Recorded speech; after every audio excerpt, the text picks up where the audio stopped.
Bonjour et bienvenue dans cette nouvelle capsule sur la vitesse de la lumière.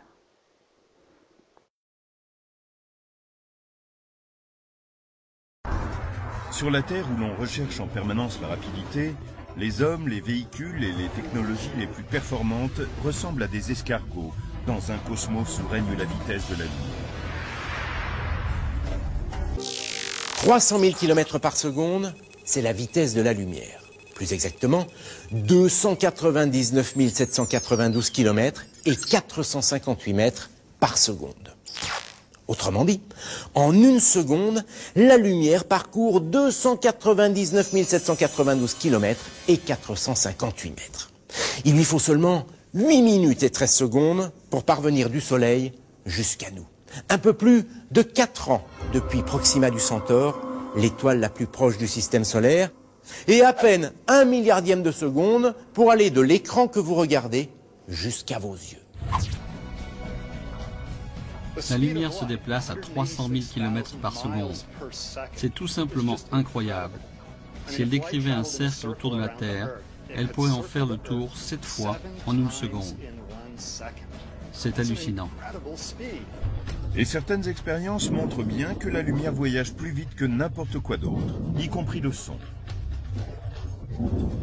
Une conséquence intéressante de la grande vitesse à laquelle se déplace la lumière, c'est qu'on voit un éclair tout de suite, alors qu'on entend le tonnerre un peu plus tard seulement. Mais la vitesse de la lumière a aussi ses limites quand on la replace dans un endroit aussi vaste que l'univers. La vitesse de la lumière semble incroyablement rapide à l'échelle humaine. Mais en termes d'astronomie, c'est rikiki.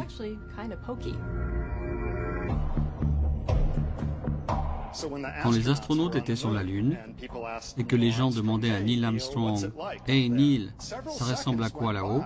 il s'écoulait quelques secondes entre la question et sa réponse.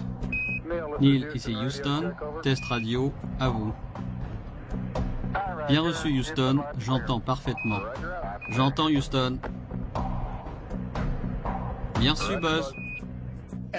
Et ce n'était pas parce qu'il réfléchissait à sa réponse qu'il y avait ces quelques secondes, mais parce qu'il fallait 1,3 secondes pour que le signal arrive à la vitesse de la lumière jusqu'à Neil Armstrong. Et cela prenait de nouveau 1,3 secondes pour que sa réponse revienne par onde radio.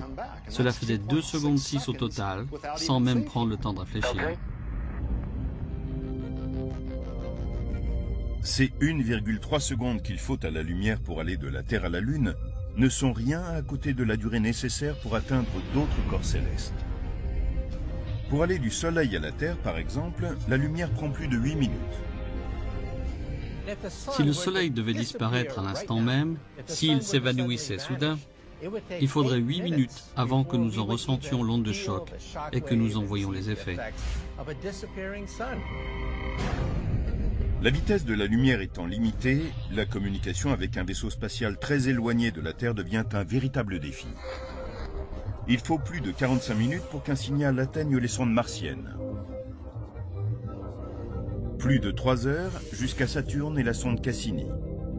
Et plus de 29 heures jusqu'à Voyageur 1, la sonde la plus éloignée de toutes qui s'écarte aujourd'hui du système solaire.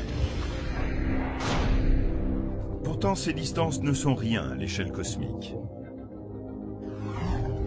Nous pouvons à peu près saisir ce que représentent les 10 milliards de kilomètres qui séparent la sonde Voyageur de la Terre. Mais ensuite, l'étoile la plus proche est une naine rouge appelée Proxima du Centaure qui se trouve à près de 40 millions de kilomètres. 40 plus 12 zéros.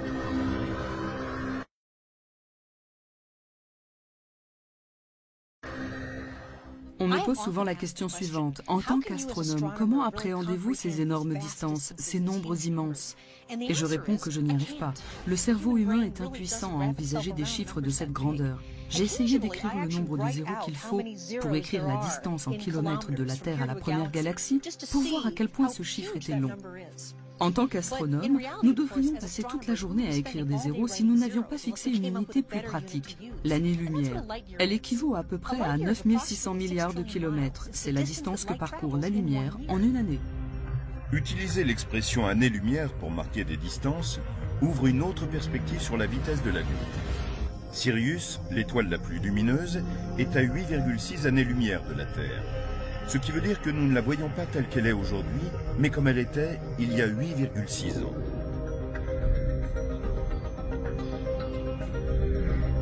Nous voyons Vega comme elle était il y a 25 ans. Et la supergéante Beltégeuse telle qu'elle était il y a 5 siècles.